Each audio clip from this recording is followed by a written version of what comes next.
Hi friends, பசங்க 2 பேரும் வீட்டில் இருந்தாங்க அப்படின்னா அவங்களுக்கு வந்து காலையில் ஒரு சாப்பாடு, மத்தியானம் ஒரு சாப்பாடு, மத்தியானத்தில் வச்ச குழம்பு வச்சு நைட்டுக்கு ஒரு சாப்பாடுன்னு செஞ்சு கொடுக்கணும்.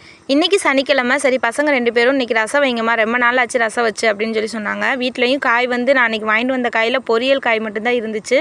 சரி ரசம் வச்சிடலாம் அப்படின்னு சொல்லிட்டு காய் வந்து பொரிச்சு கொடுத்துட்டேன். எக்ஸ்ட்ரா வந்து பருப்பும் வந்து கடைஞ்சி வச்சுருந்தேன்.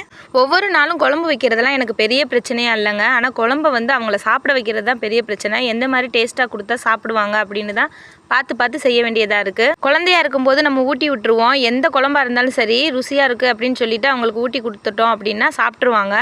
இப்போ வந்து அந்த மாதிரி பண்ண முடியாது. அவங்கள வந்து ரொம்ப கம்பேர் பண்ணி சாப்பிட வைக்க வேண்டியதாக இருக்கும். என்னதான் சாப்பாடே செஞ்சு கொடுத்துட்டு இருந்தாலும் நைட் டைம் வந்து ஒரு தடவையாவது வந்து ஏதாவது இட்லி இல்லை தோசை ஏதாவது சுட்டு கொடுத்துட்டோம் அப்படின்னா அன்றைக்கி வந்து நல்லா சாப்பிடுவாங்க. திடீர்னு வீட்டுக்கு விருந்தாள் வந்துட்டாங்க அப்படின்னா அந்த மாவு மட்டும் இருந்தால் போதுங்க. நம்ம எவ்வளோ நிறைய பேர் வந்தாலும் நம்ம வந்து சமாளிச்சிடலாம். நான் சொல்கிறது சரி அப்படின்னா என்னோட வீடியோக்கு ஒரு லைக் பண்ணுங்கள். தேங்க்யூ.